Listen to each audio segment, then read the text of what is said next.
वंदे स्वराज। मेरा वतन मेरी जान, तुझ पे कुर्बान मेरी जान। सत श्री अकाल। वाहेगुरु की जय हो, वाहेगुरु का खालसा। सलाम अलैकुम। अल्लाह अकबर अल्लाह। नमो अरिहंताणम, नमो सिद्धाणम। बौद्धं शरणं गच्छामि, संघं शरणं गच्छामि। God is great, great is God। Chinese भगवान तियानजू की जय हो और जापानीज भगवान जीजो की भी जय हो। और अंत में इस वीडियो सुनने वाले सभी को जय श्री कृष्ण। मैं राजकोट से अशोक भाई पटेल, राजकोट के कोरोना सत्याग्रहियों की टीम की ओर से आज आपके सामने प्रस्तुत हूं। यह वीडियो आने वाले 1 नवंबर रविवार के दिन झूठी महामारी कोरोना के विरोध में सारे देश के लोग मास्क पहनने के अतार्किक और षड्यंत्र के तहत बनाए गए काले कानून का जबरदस्त विरोध करेंगे। मास्क के कानून की सविनय अवज्ञा करेंगे, सविनय कानून भंग करेंगे और 1 नवंबर को ऐतिहासिक मास्क फ्री डे यानी कि मास्क मुक्ति दिन बना देंगे।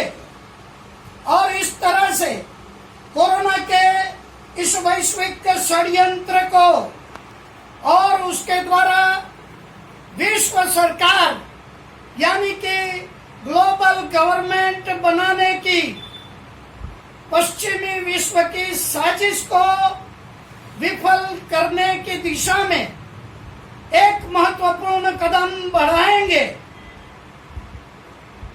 उस विषय का यह वीडियो काफी महत्वपूर्ण है, सो इसे आप आखिर तक बहुत ही ध्यान से सुनेंगे और इसे फैलाने के अपने अपने एडी चोटी के प्रयत्न आप सब करेंगे। पूरी दुनिया में फैले हुए और हमारे देश में भी हर मेट्रो सिटी में, हर शहर, हर नगर, हर गांव में और पहाड़ों पर और जंगलों पर भी हम सभी कोरोना सत्याग्रही बसे हुए हैं। इनमें से कुछ प्रमुख नाम हैं जो कि आज सारे भारत में जाने अनजाने कोरोना सत्याग्रहियों में परिचित हो चुके हैं और जिनकी ज्ञानवर्धक बातों ने कोरोना के इस फैक्ट यानी कि नकली महामारी का पर्दाफाश कर दिया है।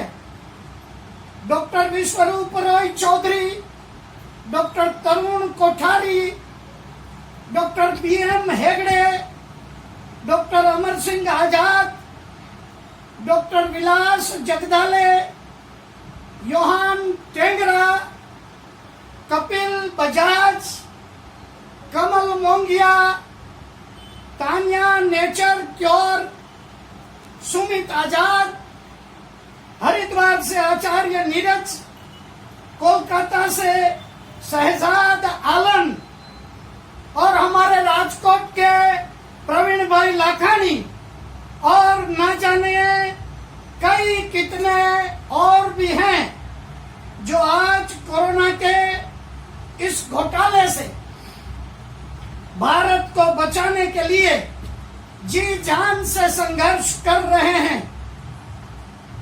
आने वाले 1 नवंबर को सभी के द्वारा एक साझा कार्यक्रम की भारत भर में घोषणा की गई है। 1 नवंबर को रविवार है। यह रविवार एक ऐतिहासिक रविवार बनने जा रहा है। उस दिन भारत के सभी छोटे बड़े शहरों, नगरों, महानगरों में, गांवों में, पहाड़ों पर और जंगलों में भी लोग सड़कों पर निकल आएंगे और कोरोना के इस महाभयंकर षड्यंत्र के खिलाफ, जिसे जो सूझेगा, जैसी अनुकूलता होगी, वैसी तरह से प्रदर्शनी करके सरकार को इस वैश्विक षड्यंत्र के मामले में झुकने के लिए मजबूर करने के लिए करो या मरो की भावना को हृदय में लेकर के संघर्ष करने वाले हैं। राजकोट से हमने भी सभी धर्मों को जोड़ करके एक अनोखे और अनूठे आध्यात्मिक जन आंदोलन की योजना तैयार की है, जिसको समझना शायद सभी देशवासियों के लिए बहुत ही जरूरी है। धर्मों को जोड़ने की जरूरत इसलिए आ खड़ी हुई है क्योंकि जिन लोगों ने कोरोना का यह षड्यंत्र गढ़ा है, उनके दिमाग में सभी धर्मों को खत्म करने की योजना आकार ले चुकी है। इसलिए हम सभी जो कि जानते हैं कि इस पृथ्वी पर अब तक कई धर्म आए और चले गए और आज भी कई धर्मों का अस्तित्व इस पृथ्वी पर है। इस पृथ्वी पर हम मानव ही धर्मों की रचना और संरचना करते हैं। इस दुनिया की व्यवस्था सुचारू रूप से और न्यायपूर्ण तरीके से चलती रहे, जिसमें कि छोटे बड़े और अमीर गरीब किसी से भी कोई भी भेद न किया जाए। इसलिए धर्म हमारी जरूरत है। इस पृथ्वी पर दुष्ट लोगों से अपने बचाव के लिए भी हम सबको धर्म की जरूरत है। यानी कि हम सभी को अपने संरक्षण के लिए धर्मों की खासम खास और निहायत ही जरूरत है। आज संपत्ति और सत्ता के लिए पागल होकर के अपना आपा खो चुके इन दुष्टों से हमें बचना जरूरी है और इस बचाव के लिए हमें अपने अपने धर्मों के शरण में जाना बहुत ही जरूरी है। शायद यह भी एक मार्ग हो सकता है। ऐसा समझकर हम राजकोट के सत्याग्रहियों ने 1 नवंबर को कोरोना सत्याग्रह के एक बहुत ही असरकारक साबित होने वाले आध्यात्मिक जन आंदोलन की योजना तैयार की है, जिसमें कि गीता के 700 श्लोकों को, भगवत गीता के 700 श्लोकों को प्रदर्शित करने की और जिस योजना में सभी धर्मों के प्रति अपने आदर को भी जाहिर करते हुए सभी धर्मों के मानने वाले सभी भारतीय नागरिकों के लिए भी मार्गदर्शन तैयार किया गया है, जिसे जानने के लिए कृपा करके इस वीडियो को पूरा ध्यान देकर आखिर तक सुने। और अगर आप सभी हमारी योजना से सहमति रखते हैं तो इस वीडियो को खूब शेयर करें और 1 नवंबर के कार्यक्रम को सफल बनाने हेतु इसको ज्यादा से ज्यादा फैला देने की आप सभी से हाथ।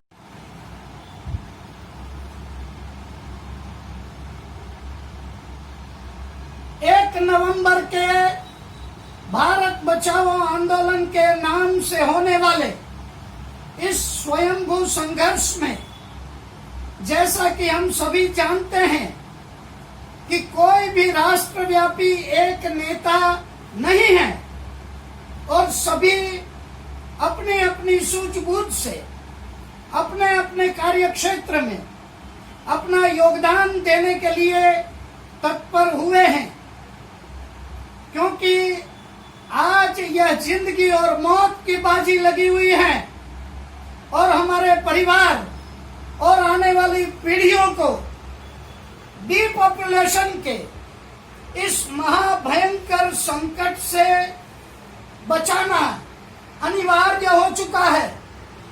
हमारे द्वारा अपने योगदान रूप इस वीडियो का कारण है भारत पर और सारे विश्व पर मंडरा रहा खतरा।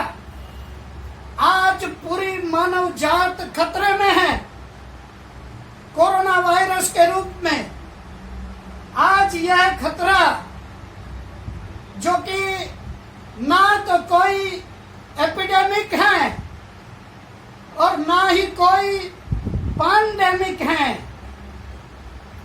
लेकिन एक प्लैंडेमिक है, एक महाभयंकर साजिश है, अब तक का सबसे बड़ा वैश्विक घोटाला है, फ्रॉड है, चीटिंग है, 420 है।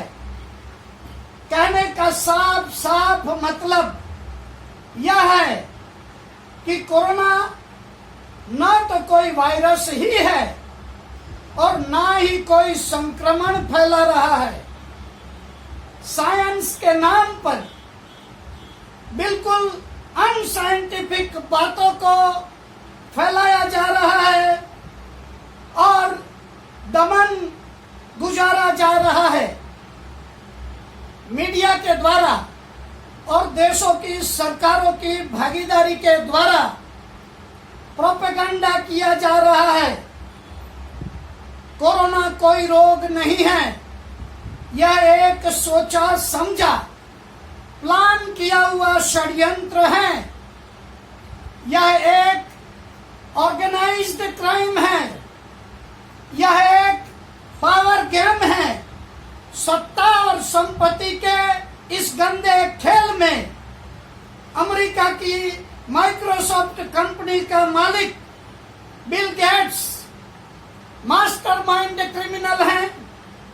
उस मास्टरमाइंड क्रिमिनल के द्वारा WHO यानी कि वर्ल्ड हेल्थ ऑर्गेनाइजेशन, जो कि दूसरे विश्व युद्ध के बाद जब साम्राज्यवाद का दुनिया में अंत हुआ, तब पश्चिमी विश्व के विकसित देशों के द्वारा आरोग्य के नाम पर दुनिया के अविकसित और अर्धविकसित देशों के नागरिकों के स्वास्थ्य के नाम पर शोषण करने के लिए एक छिपे एजेंडा के साथ जिस संगठन को रचा गया था और जो संगठन अपने भ्रष्टाचार के मामले में वर्ष 2009 में ऐसे ही एक H1N1 नामक वायरस के मामले में गुनाहगार सिद्ध हो चुका है, ऐसे इस बदनाम संगठन WHO के डायरेक्टर जनरल डॉक्टर टेड्रोस को शामिल करके इस षड्यंत्र को इस संगठन के सदस्य देशों में यानी कि लगभग सारे विश्व में ही फैला दिया गया है। भारत में इस गुनाह को, इस क्राइम को अंजाम देने के लिए हमारे प्रधानमंत्री नरेंद्र मोदी को शामिल कर लिया गया है। हम सभी अच्छी तरह से जानते हैं कि हमारे प्रधानमंत्री सत्ता के लिए हमेशा कोई भी गलत काम करने के लिए हमेशा तैयार रहने वाले रहे हैं और बचपन से ही गुनाहगार मानसिकता के धनी रहे हैं और उनके इस कमजोर स्वभाव की वजह से उन्हें इस ऑर्गेनाइज्ड क्राइम में आसानी से सत्ता का लॉलीपॉप दिखा करके शामिल करने में विश्व के चोटी के सत्ताधीश रॉकफेलर, रोथशिल्ड, स्कीफ और मॉर्गन जैसे भ्रष्ट मानसिकता के दुष्ट लोग आसानी से सफल हुए हैं और अब उनकी हालत, हमारे प्रधानमंत्री की हालत उस इंसान जैसी हो चुकी है जिसने कि अंधा साहस करके शेर की सवारी कर तो ली है, पर अब स्थिति ऐसी बन चुकी है कि अगर अब शेर की पीठ पर से उतरने का साहस किया तो शेर खा जाएगा और अब अगर शेर की पीठ पर ही बैठे रहेंगे तो देश की जनता हाथों में झोला थमा करके किसी भी चौराहे पर पीट पीट करके मार डालेंगे। खैर, हमारे प्रधानमंत्री जी तो खुद के द्वारा ही खोदे गए गड्ढे में दफन होने के कगार पर पहुंच चुके हैं। सिर्फ हमारे देश के नेता या सिर्फ हमारे देश की सरकार ही कोरोना के इस षड्यंत्र में शामिल है, ऐसा नहीं है। दुनिया के करीब 200 देशों में से करीब 150 देश इस गंदे और घिनौने मानवता के विरुद्ध के खेल में शामिल हो चुके हैं। इस दुनिया के लिए आज यह खेल कोई बिल्कुल ही नया खेल है, ऐसा भी नहीं है। पिछले 350 सालों से हमारी मालिकी की इस दुनिया में यह गंदा खेल कुछ भ्रष्ट और राक्षसी स्वभाव के परिवारों ने खुद के ऊपर इस दुनिया के क्षति रहित संचालन की जिम्मेदारी खुद ही ओढ़ रखी है और इल्यूमिनिटी के नाम से खुद को मानव जात में एक सुपीरियर और श्रेष्ठ कक्षा की रेस यानी कि जाति मानने वाले इन दुष्ट और लुच्चे परिवारों ने सेंट्रलाइज्ड बैंकिंग सिस्टम के द्वारा सारी दुनिया का आर्थिक नियंत्रण अपने हाथों में ले लिया है। ट्रायल और एरर के बेसिस पर यह लोग दुनिया में पिछले 350 सालों से आतंक फैलाए हुए हैं। विकास और उन्नति के नाम पर सारा विश्व आज यंत्रवाद यानी कि मशीनों के हवाले हो चुका है।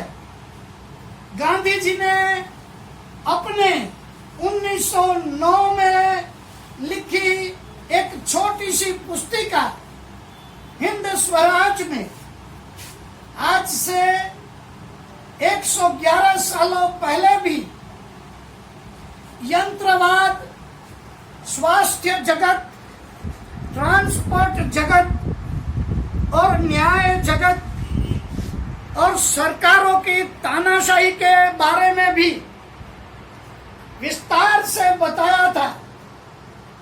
विनोबा भावे ने तो यहाँ तक कहा था कि इस भूमंडल पर सरकार से महाभयंकर कोई भी दूसरी चीज नहीं है। आज वर्ल्ड बैंकर्स के द्वारा दुनिया का सारा धन, सोना चांदी, हीरे जवाहरात, माल मिलकत, सब कुछ यह लोग अपने कब्जे में कर चुके हैं। हमारे देश में पिछले दिनों जो नोटबंदी हुई थी उसके पीछे भी इन्हीं भ्रष्ट और दुष्ट लोगों का दिमाग काम कर रहा है। हम कभी भी ये ना सोचें कि इस नोटबंदी के पीछे हमारे प्रधानमंत्री का दिमाग रहा होगा। आने वाले दिनों में विश्व सरकार यानी कि ग्लोबल गवर्नमेंट बना करके सारे विश्व की संपूर्ण सत्ता अपने हाथों में ले लेने के षड्यंत्र के कई गोल और एजेंडा इन्होंने सेट करके रखे हैं। इन गोल्स और एजेंडा को इन्होंने खूबसूरत और मीठे महकते नाम और शब्दों से सजा करके एक्शन प्लान और उस एक्शन प्लान को सपोर्ट करने के लिए कई ब्लूप्रिंट्स तैयार कर ली गई हैं। कई ऐसे संगठन और संस्थाएं खड़ी कर ली गई हैं। दूसरे विश्व युद्ध के बाद 1945 में पश्चिमी दुनिया के विकसित देशों में बसे हुए और पीढ़ी दर पीढ़ी सत्ता की इस गंदी राजरमत को खेलते चले आ रहे इन लोगों ने जब दुनिया में साम्राज्यवाद के अंत को अपनी नजर के सामने देखा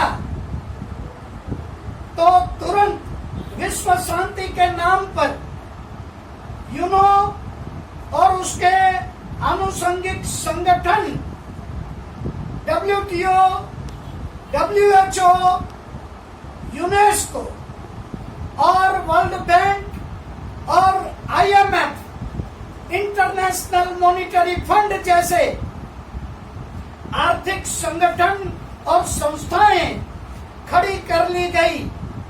इन संस्था संगठनों के दिखाने के दांत अलग थे और चबाने के दांत अलग हैं और तब से दुनिया में डेमोक्रेसी और लोकतंत्र के नाम से अपनी छिपी योजनाओं और हिडन एजेंडा को ध्यान में रख करके ये बराबर आगे ही आगे बढ़ते चले जा रहे हैं। मुख में राम और बगल में छुरी वाला इनका यह व्यवहार आज बढ़ते बढ़ते कोरोना एक पैंडेमिक तक पहुंच चुका है।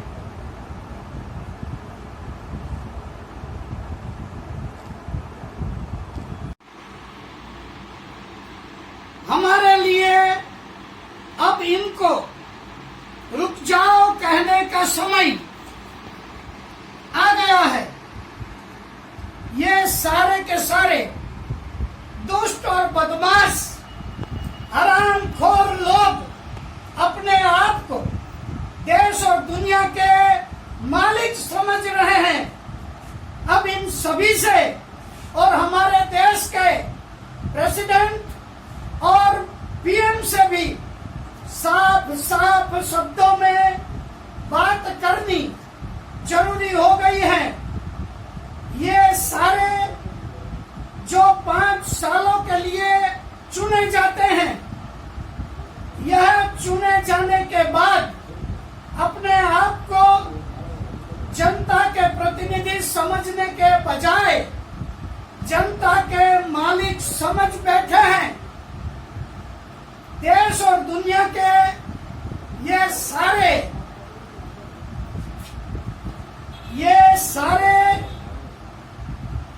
एक सी मानसिकता वालों ने कुछ और लक्ष्य भी निर्धारित किए हैं। सारी दुनिया से भगवान को हर स्वरूप में जहां जहां भी वह है वहां उसे खत्म कर देने की योजना इन्होंने बनाई है और इसीलिए योजनाबद्ध तरीके से लॉकडाउन के काल में और अनलॉक के इस काल में भी मंदिर, मस्जिद, गुरुद्वारा, चर्च, देरासर और पैगोडा जैसे धर्म स्थानक बंद कर दिए गए हैं और अब तक भी बंद ही रखे गए हैं। दूसरे नंबर पर ये लोग ग्लोबल गवर्नमेंट बनाना चाहते हैं। एक ऐसी विश्व सरकार ये बनाना चाहते हैं जिस विश्व में देशों की सरहदें यानी कि सीमाएं नहीं होगी, एक ही करेंसी होगी, सारे विश्व के लिए एक ही संविधान होगा। बॉटम लाइन अगर बताई जाए यानी कि सारी बातों का मर्म अगर बताया जाए तो ये लोग सत्ता का केंद्रीकरण चाहते हैं। अंग्रेजी में अगर कहें तो ये लोग सेंट्रलाइजेशन ऑफ पावर चाहते हैं। एक ऐसा विश्व बनेगा जिस विश्व के सारे नागरिक विश्व सरकार की संपत्ति होगी। हर नागरिक के शरीर में सर्जरी के द्वारा माइक्रोचिप फिट कर दिए जाएंगे। उस विश्व सरकार की व्यवस्थाओं के द्वारा प्रत्येक नागरिक की प्रत्येक गतिविधियों को नियंत्रित किया जाएगा। जो नागरिक सरकार की हर अच्छी बुरी बातों को एक मशीन की भांति मानता चला जाएगा, उसे पॉजिटिव यानी कि प्लस पॉइंट्स दिए जाएंगे। और जो नागरिक सरकार के कानूनों का उल्लंघन करेगा या सरकार के गलत कानूनों का अगर हमारी तरह विरोध करेगा तो उसे नेगेटिव यानी कि माइनस पॉइंट्स दिए जाएंगे और उन प्लस या माइनस पॉइंट्स के हिसाब से उन्हें पानी, बिजली, शिक्षा, ट्रांसपोर्टेशन इत्यादि मुहैया किए जाएंगे। अगर आप उनके हिसाब से एक सही नागरिक नहीं हो तो आपको उनके विश्व में रहने का या उनके द्वारा दी जा रही सुविधाओं को पाने का कोई भी हक नहीं रहेगा।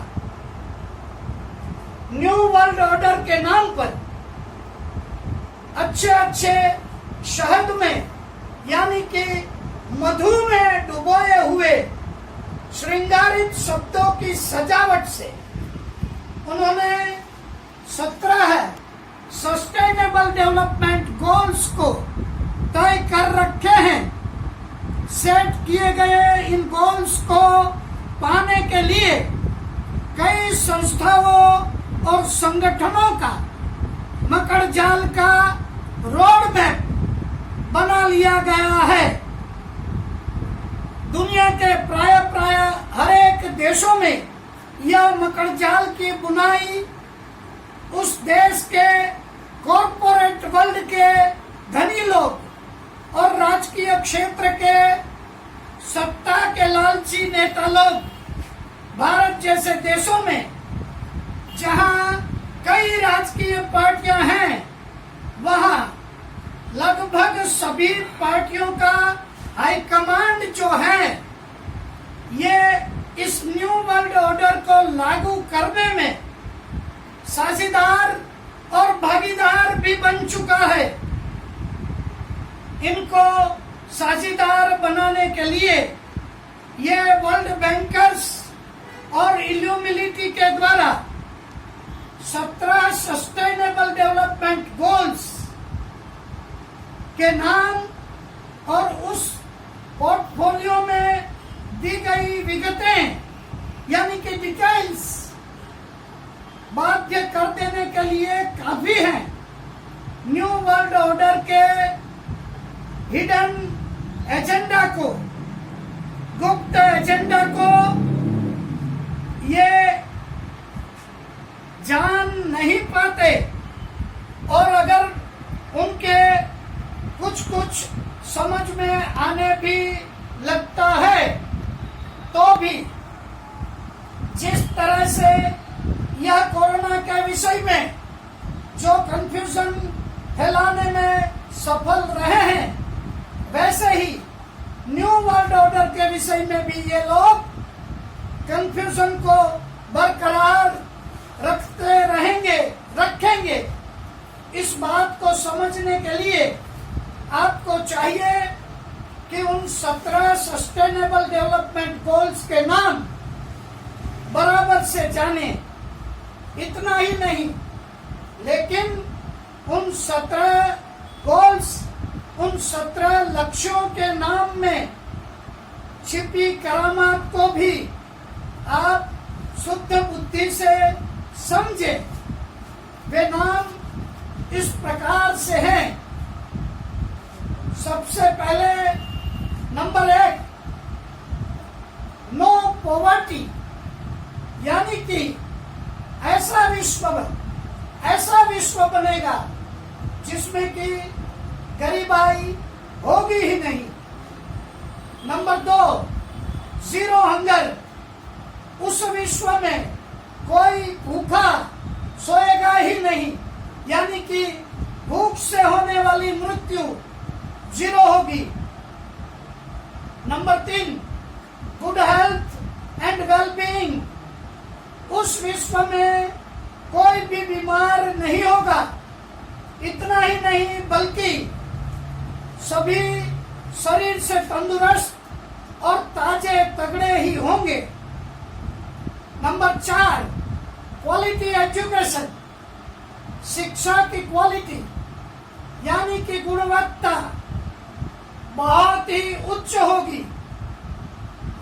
नंबर 5, जेंडर इक्वालिटी, जहां नर नारी ही नहीं बल्कि तीसरा जेंडर भी यानी कि किन्नर भी समान होंगे। Number 6, clean water and sanitation, पीने का साफ पानी और साफ गटर व्यवस्था, स्वच्छता। Number 7, affordable and clean energy, सस्ते दामों पर शुद्ध, साफ और स्वच्छ ऊर्जा। Number 8, decent work and economic growth, साफ सुथरा और उम्दा काम और आर्थिक उन्नति। Number 9, industry, innovation and infrastructure, यानी कि उद्योग, नावीन्यता और योग्य वातावरण। नंबर 10, रिड्यूसिंग इनइक्वालिटी, मतलब कि असमानता को घटाया जाएगा, अमीर गरीब के बीच की खाई पाट दी जाएगी। Number 11, sustainable cities and communities, मतलब कि स्मार्ट सिटीज और उस सिटियों में उन शहरों में रहने वाले स्मार्ट लोग। Number 12, responsible consumption and production, जिम्मेदार उपभोग और उसके हिसाब से उत्पादन। नंबर 13, क्लाइमेट एक्शन, हवामान की गति, यानी कि हवामान पर नियंत्रण, आंधी पर और बाढ़ पर नियंत्रण। नंबर 14, लाइफ बिलो वाटर, यानी कि पानी के नीचे की जिंदगी। नंबर 15, लाइफ ऑन लैंड, जमीन के ऊपर की जिंदगी। Number 16, peace, justice and strong institutions, मतलब कि शांति, न्याय और उन्हें पाने के लिए मजबूत संस्थाएं। Number 17, partnerships for the goals, माने कि इन सारे लक्ष्यों को पाने के लिए भागीदारी। और इस तरह इस अंतिम गोल में, इस अंतिम लक्ष्य में भागीदारी भी सुनिश्चित कर ली गई है। दुनिया के सारे भ्रष्टों को एकजुट और इकट्ठा करने के सारे साजो सामान जुटा लिए गए हैं।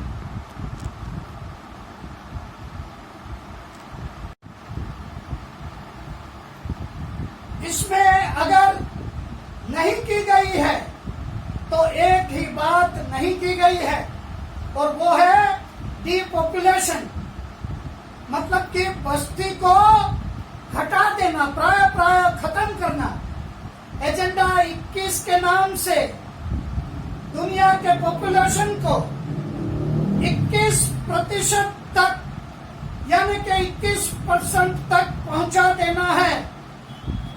मतलब कि अगर इस वक्त दुनिया की बस्ती 800 करोड़ है, तो अगर मोटा मोटा समझा जाए तो इस 800 करोड़ को घटा करके 200 करोड़ तक पहुंचा देना है। 800 करोड़ से 600 करोड़ जो कि बेकार के हैं और इस दुनिया पर बोझ हैं, ऐसे गरीब, भिखमंगे और मजदूरों की इस पृथ्वी पर कोई भी जरूरत नहीं है, ऐसा ये दुष्ट लोग का मानना है। और ये 600 करोड़ लोग अगर कम हो जाएंगे तो वे 17 सस्टेनेबल डेवलपमेंट गोल्स को पाना आसान हो जाएगा। इतना ही नहीं, बल्कि इनको कम करने से दुनिया में ना तो गरीबी रहेगी, ना तो भूख रहेगी, ना साफ पानी की किल्लत ही होगी, कोई असमानता भी नहीं रहेगी, सभी का आरोग्य और शिक्षा भी उच्च स्तर का हो जाएगा। और ये सब करने के लिए जरूरत है कि सभी को सबसे पहले कोरोना की वैक्सीन लगानी होगी और फिर सभी के शरीरों में माइक्रोचिप भी फिट करनी होगी।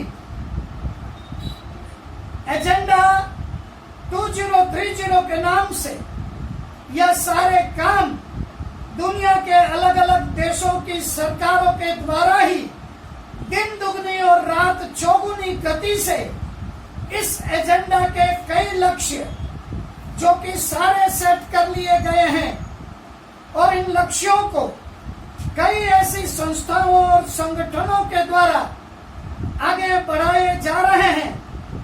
इन सारी संस्थाओं और संगठनों के अंदर की पोस्टों पर यानी कि चाबी रूप जगहों पर, चाबी रूप पदों पर सारे ऐसे धनपति वर्ग के यानी कि कॉर्पोरेट क्लास के और चुने हुए लोग यानी कि राजनीतिज्ञ वर्ग मतलब कि पॉलिटिकल क्लास के लोग बैठा दिए गए हैं। सो कुल मिलाकर के स्थिति बहुत ही भयावह है।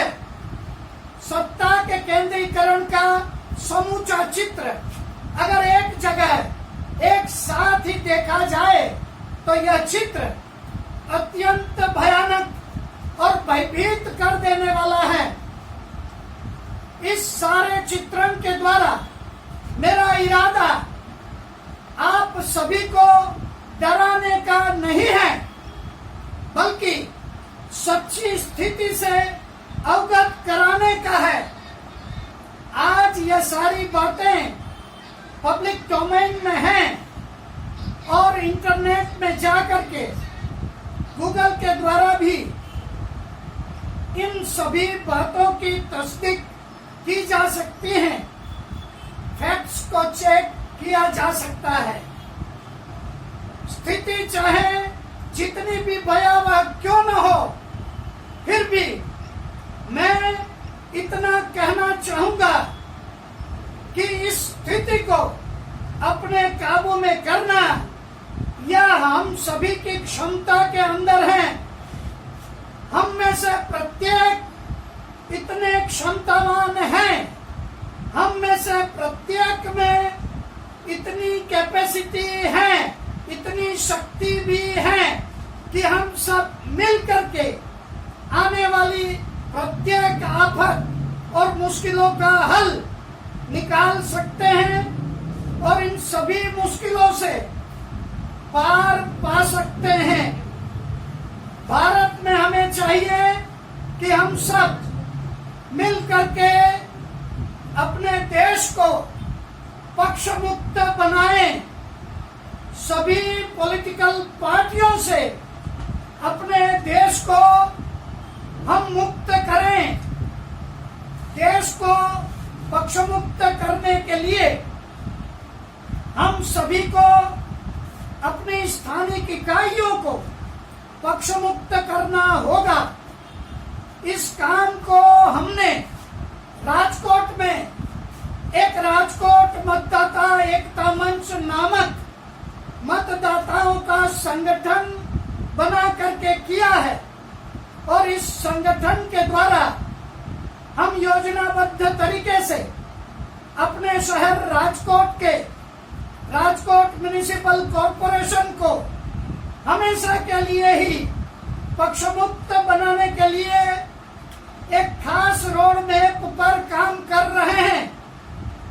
यह लोग अगर सारे विश्व पर आधिपत्य पाने के लिए योजनाएं बना सकते हैं तो क्या हम अपने महानगरों को, अपने शहरों को, नगरों को, गांवों को, अपने पहाड़ों को और जंगलों को इनके आधिपत्य से बाहर निकाल करके हमारे इन विस्तारों के लिए अपनी खुद की व्यवस्थाएं नहीं कर सकते क्या?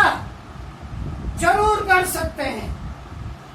एक तरह से देखा जाए तो सब कुछ तैयार है। हमें सिर्फ और सिर्फ पार्टी विरुद्ध पब्लिक की लड़ाई चुनाव के मैदान में खड़ी कर देनी है। पब्लिक जब पार्टी के विरुद्ध खड़ी हो जाएगी तो किसी भी पार्टी का कोई भी उम्मीदवार किसी भी चुनाव में जीत नहीं पाएगा। एक ऐसी जोरदार आंधी चलेगी कि जिसमें सभी पार्टियां तहस नहस हो जाएंगी और सारी बनी बनाई व्यवस्थाएं प्रतिनिधि सभाओं के मार्फत पब्लिक के, जनता के सच्चे प्रतिनिधियों के हाथों में पहुंच जाएगी, जिससे कि जीवन के हर क्षेत्र की हर बातों का, प्रत्येक मुश्किलों का हल आसानी से निकल जाएगा। यह तो मोटी मोटी बात हुई। आज की इस वीडियो क्लिप में हम ज्यादा विगतों को और विस्तार से नहीं बता पाएंगे। आगे और भी मौके आएंगे जब इस विषय में विस्तार से हम बात रखेंगे।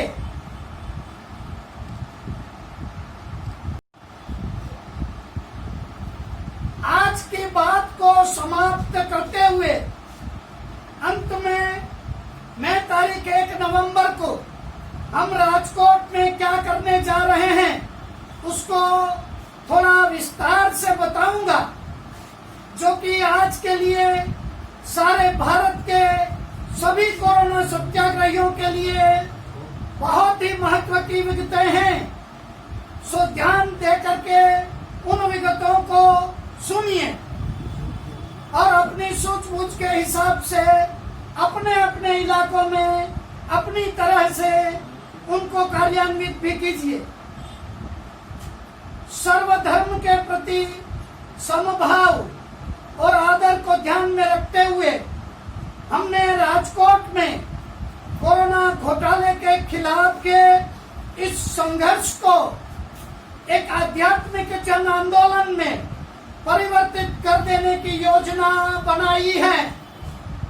यूं तो इस आध्यात्मिक जन आंदोलन में सभी धर्मों को मानने वाले सभी नागरिक भाग ले सकते हैं, पार्टिसिपेट कर सकते हैं, लेकिन राजकोट में इस आध्यात्मिक जन आंदोलन को भगवत गीता से जोड़ दिया गया है।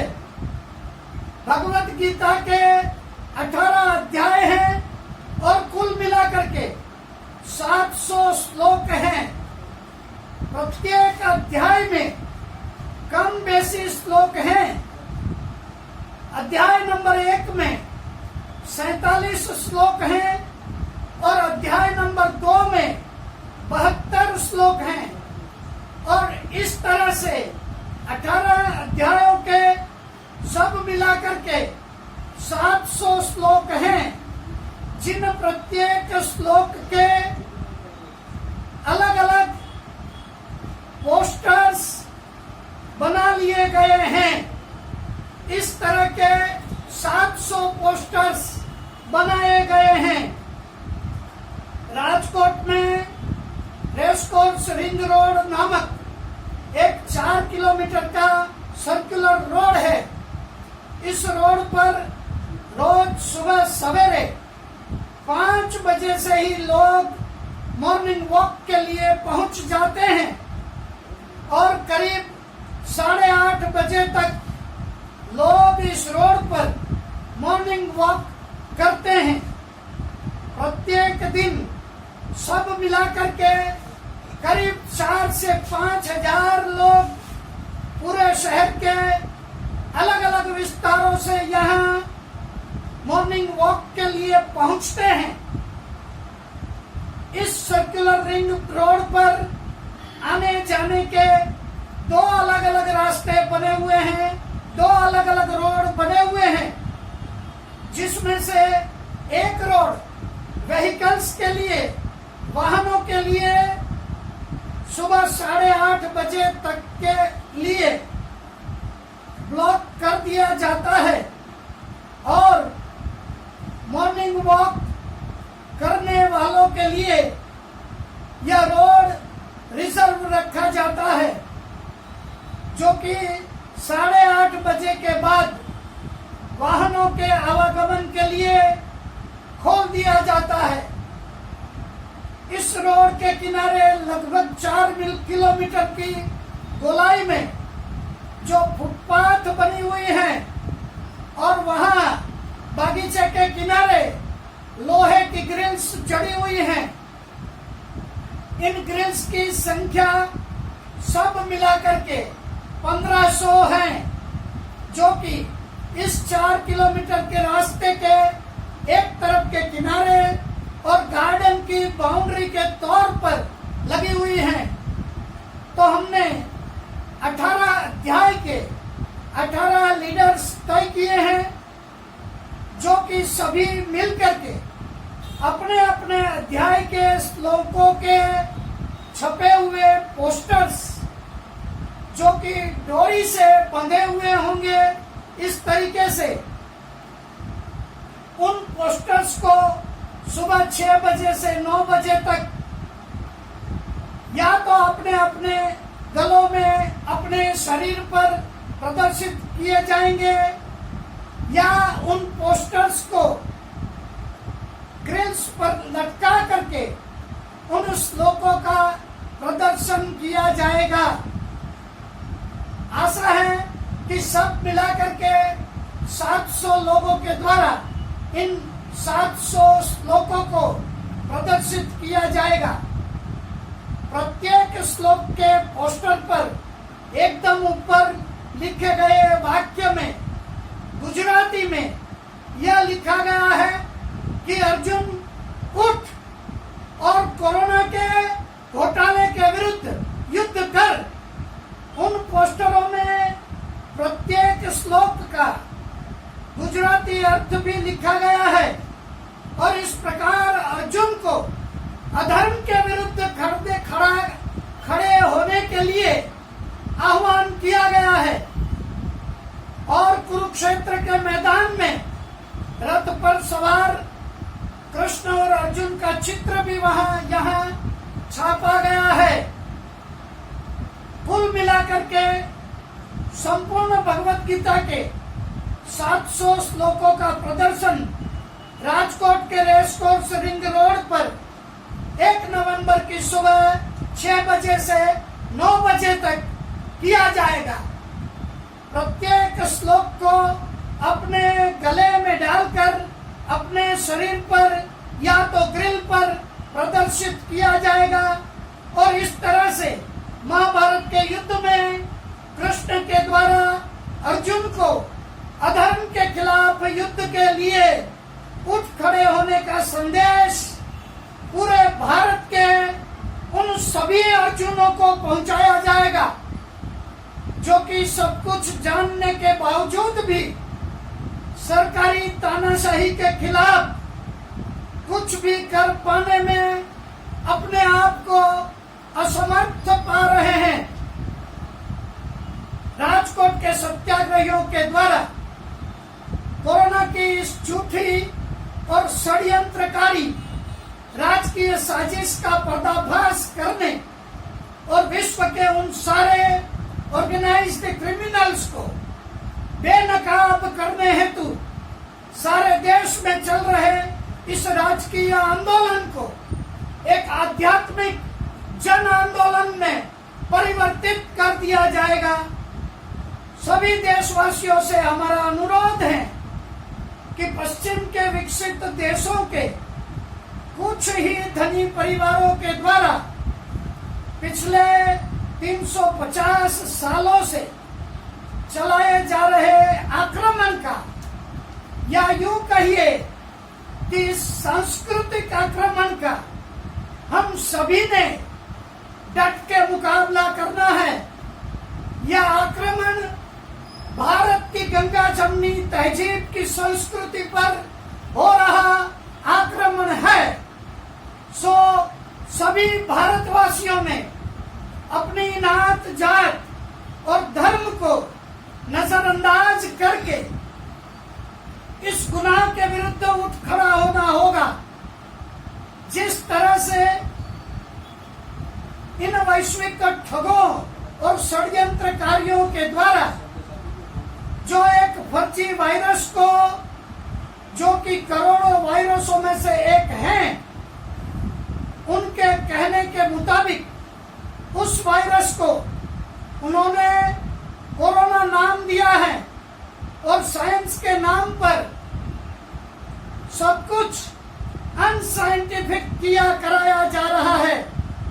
यह फर्जी वायरस जब हम में धर्म का भेद नहीं कर रहा, हिंदू, मुसलमान, क्रिश्चियन, बौद्ध, पारसी, सिख, जैन, सभी को यह फर्जी वायरस जब एक समान रूप से प्रताड़ित कर रहा है, तब हमें भी चाहिए कि धर्म का कोई भी भेद न रखते हुए हम भी इन सभी लुटेरों, ठगों और 420 षड्यंत्रकारियों का डटकर मुकाबला करेंगे।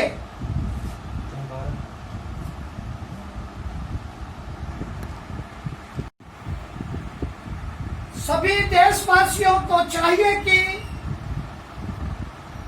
1 नवंबर को सारे देशवासी अपनी अपनी संस्कृति और धर्म को बचाने के लिए जिसे जैसा सूझेगा वह उस तरह से बड़े आदर से अपनी धरोहर, मान्यताओं और धार्मिक पुस्तकों और चिन्हों को लेकर के प्रदर्शित करके इस राजकीय आंदोलन को एक ऐतिहासिक, सांस्कृतिक और आध्यात्मिक आंदोलन को खड़ा करके वैचारिक मजबूती का प्रदर्शन करके सामूहिक अहिंसा के बल द्वारा सारे विश्व की ओर अपने देश की भी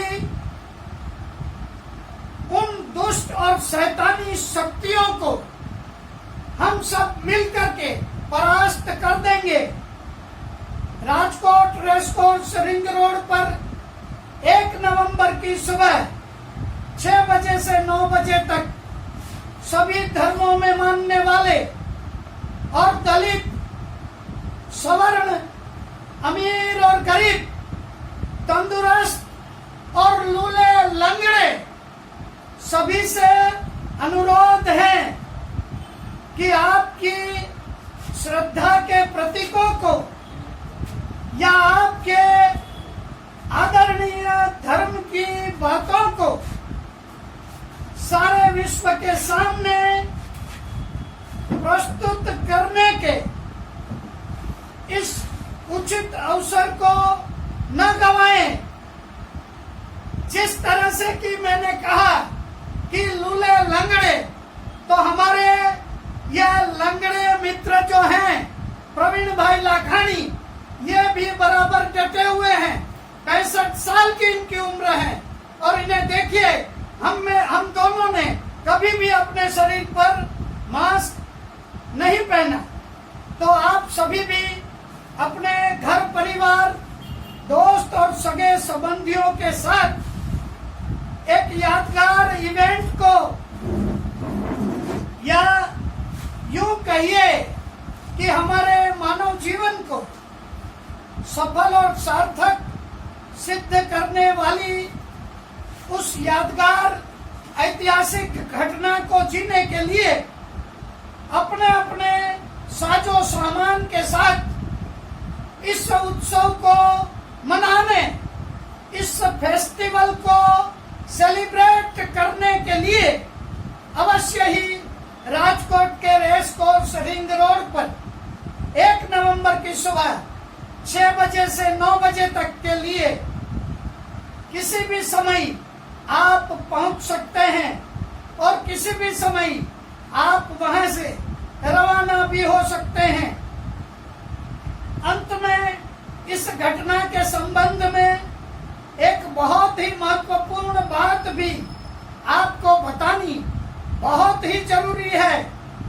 इस कार्यक्रम को पब्लिकली और जाहिर में करने के लिए जरूरी पुलिस परमिशन पाने के लिए हमारा 5 जनों का एक डेपुटेशन, एक छोटा सा प्रतिनिधि मंडल राजकोट के DCP deputy commissioner of police Shri Manohar Singh Jadeja, जो कि राजकोट में एक लोकप्रिय पुलिस अधिकारी हैं,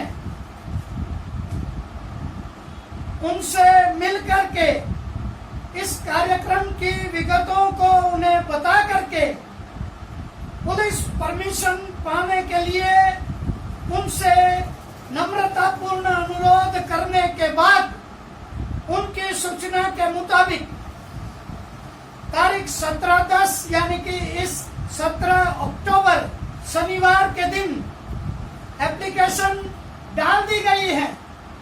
सो हमें पूरी आशा है कि हमें यह पुलिस परमिशन अवश्य ही प्राप्त हो जाएगी।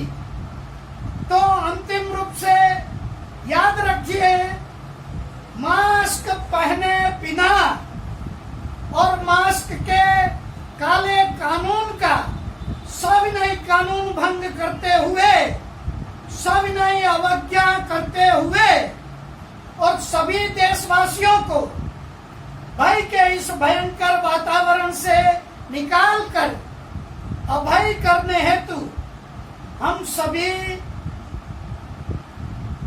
1 नवंबर रविवार सुबह 6 बजे अपने अपने प्रियजनों के साथ वहां पर पहुंचेंगे, रेस कोर्स रिंग रोड पर, जहां श्रीमद् भगवद गीता का संपूर्ण 700 श्लोकों का प्रदर्शन तो होगा ही, पर साथ ही साथ सभी अन्य धर्मियों की अपने अपने धर्म पर श्रद्धा को भी प्रदर्शित करने का अवसर मिलेगा।